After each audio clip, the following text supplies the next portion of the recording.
Good morning. Hope everyone's okay. Just up here topping the feeders up. It's my daily chore these days. As you can see behind me, the bird hide is finally finished.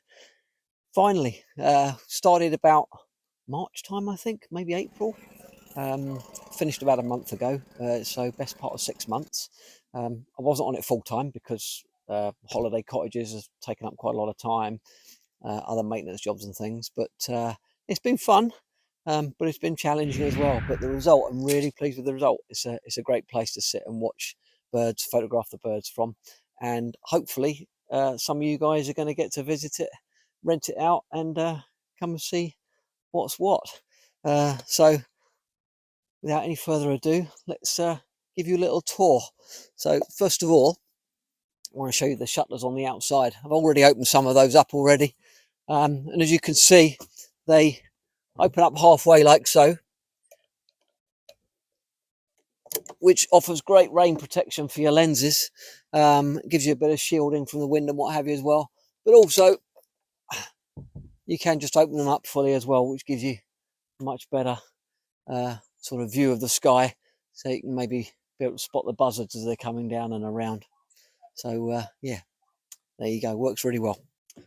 So that's the shutters. As you can see, the windows actually sort of protrude out a little bit, which I think I planned it that way so that when you're actually putting the lenses outside, they've got plenty of protection from the wind and the rain. And obviously, as I said, these give you the extra protection as well.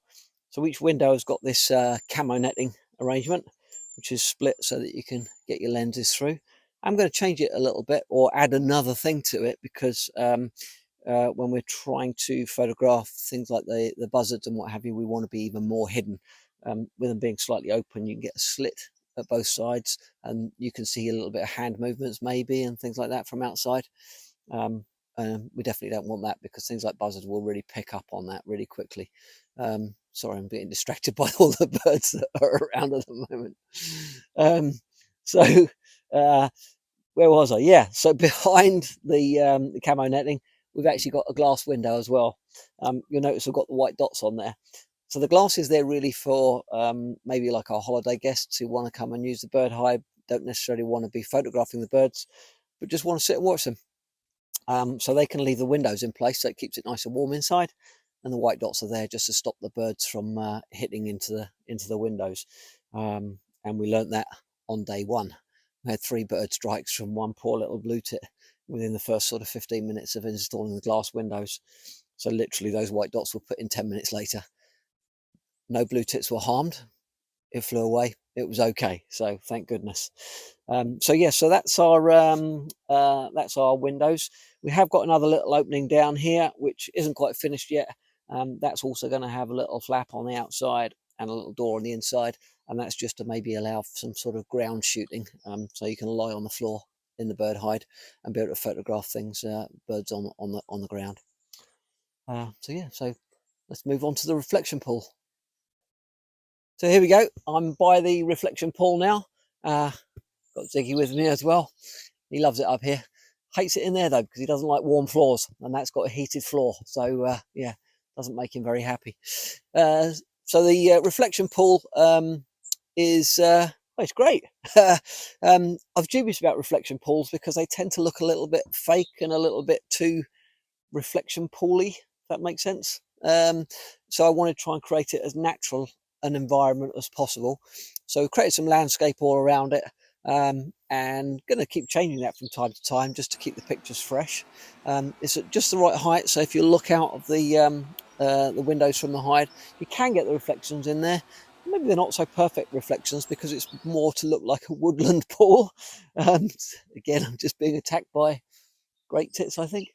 So yeah, it's designed to look more like a woodland kind of pool, and so we've put some moss and some little flowers, and all around the edge is split from the actual pool itself, so there's an area about so wide all the way around where we can put like soil and moss, and we can actually grow things in there, and over time that should hopefully make it look much more natural.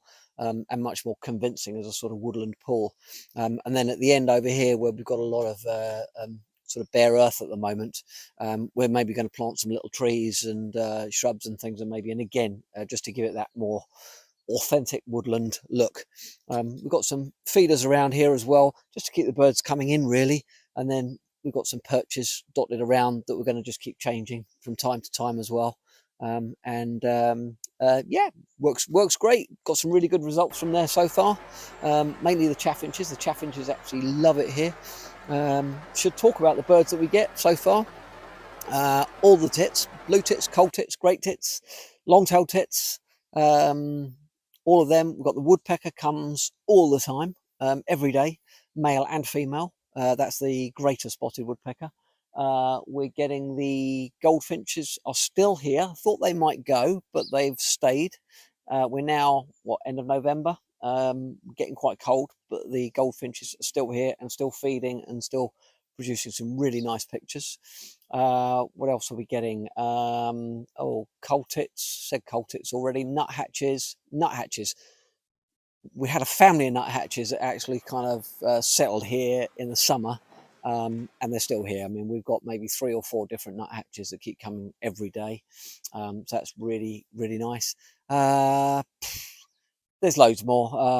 Oh, tree creeper. Got a tree creeper the other day, first time. So he was on that perch down there. That was really nice. And yeah, I think that's probably about it for now. There's a nuthatch just got up into the tree just up there. Awesome. Right on cue. So yeah, we have got buzzards. We get a lot of buzzards. We have got a raptor perch down there that we've set up. They're not coming at the moment. They seem to be preferring to go for our chickens, which is rather worrying. We've had 4 attacks on our chickens from a buzzard right outside the house, so that's a bit concerning. But we are going to get some more baits and sort of rabbits and pheasants, maybe things like that, to put down there for the buzzards. So yes, so that's the buzzards. I'm sure we're going to get them. We also have had an owl sitting on the perch just down there one night, which we filmed on the trail cam. So obviously we're going to try and get those in as well. And we're in Wales. We get red kites every day, all over the place. They're a bit skittish. They don't like coming down to the ground too much around here. They will in the fields, but we are hoping we're going to get the red kites coming down. So yeah, so that's enough about what we get. It's really cold today. I have about 16 layers on under here.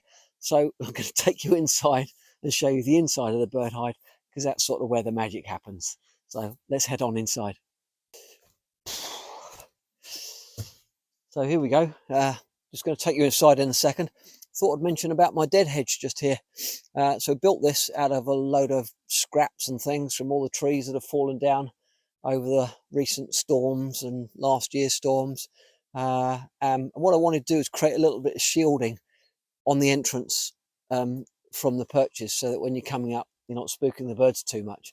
And it works quite well. It's actually dropped a little bit in height since I built it, so it's going to need topping up, but that's what dead hedges do. As it rots down at the bottom, then you just keep topping it up with more material from the front.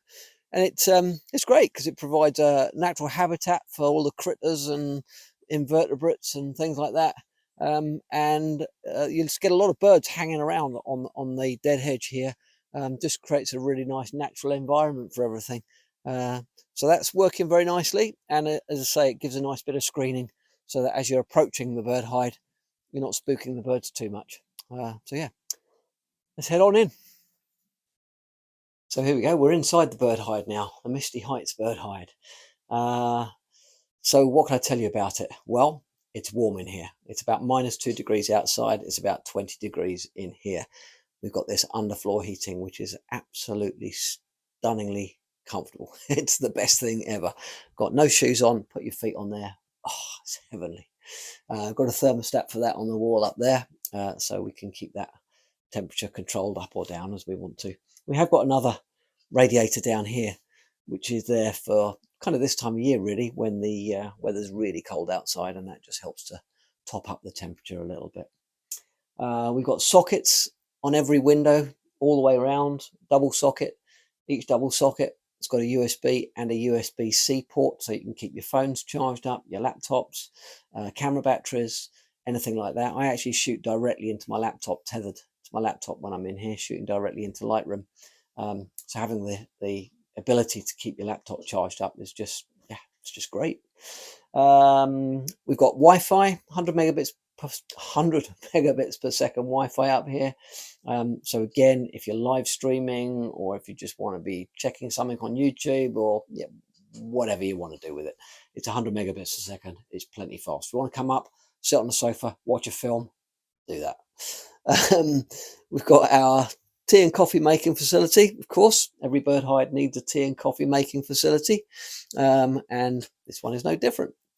We haven't got running water up here, but we have got, well, we just bring fresh water up here every time the bird hide is in use, so that we can top the kettle up.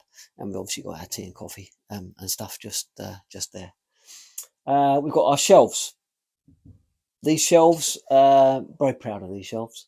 They came from, the wood came from a woodland about 5 miles down the road. This is actually Douglas fir. It's milled at a sawmill 2 miles away. So very sustainable. Yeah, I mean, absolutely solid wood, lovely grain, looks beautiful, got this lovely wavy edge to them. And also they're hinged. So all the shelves are hinged, so you can drop the hinges flat against the wall, so that if you do want to get a tripod or anything else up against the windows, you can do that. Obviously, we've got like our hide plates and other mounting devices, bean bags and stuff to put on the shelf. But if you do want to put the shelf flat to the floor, flat to the wall, then you can do that, and you can put a tripod on the floor down there. We've got the interior windows, which I'll show you in a minute. But we've also got our little shelves up here with a little bit of decoration, our antique cameras, our clock, and even a barometer to show us what the temperature is and whether the weather's going to change or not.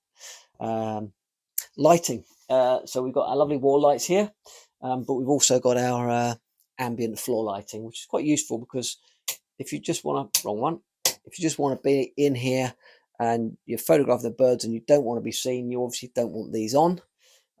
But if you do want a little bit of light, just so you can see what you're doing, nice and safe, and just creates a nice atmosphere as well. You can put the floor lights on, and that gives a really nice effect. Wrong one again. There we go. Yeah, that's kind of pretty much the interior. Let's have a look at the windows and show you how we photograph the birds. So we've opened the window up. You can see here, it latches up against the top there. That then gives us access to the camo netting, be able to put the lens through. As I said, we are going to be putting some perspex on the outside as well, which is going to be removable, which is going to have a one-way mirror effect on it and a cutout for the lens, just so that when you're photographing things like the buzzards and things which are a little bit more sensitive to movement, we won't scare them away.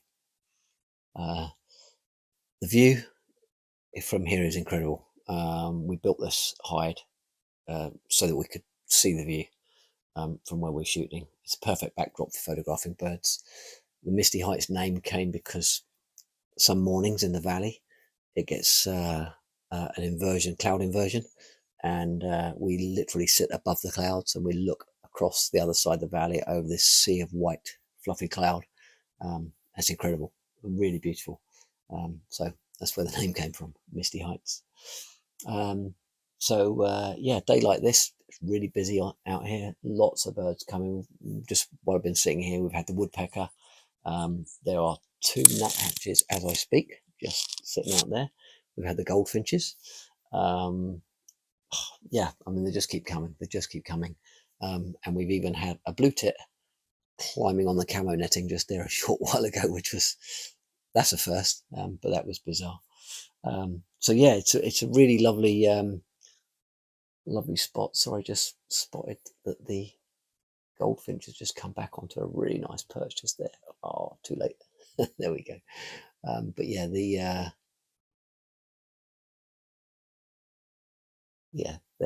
goldfinches are just stunning. The colours on them particularly this time of year, just pop out against the backgrounds. Just gorgeous. So we're going to be putting lots of new perches out here. Got lots of ideas, and we're blessed with sort of 4 acres of land around us that we can just go and pick out all the dead branches and the mossy stumps and anything like that. So we can just keep changing the perches, just keep rotating them around, and that gives us an ever-ending supply of variable places for the bird to sit and be photographed.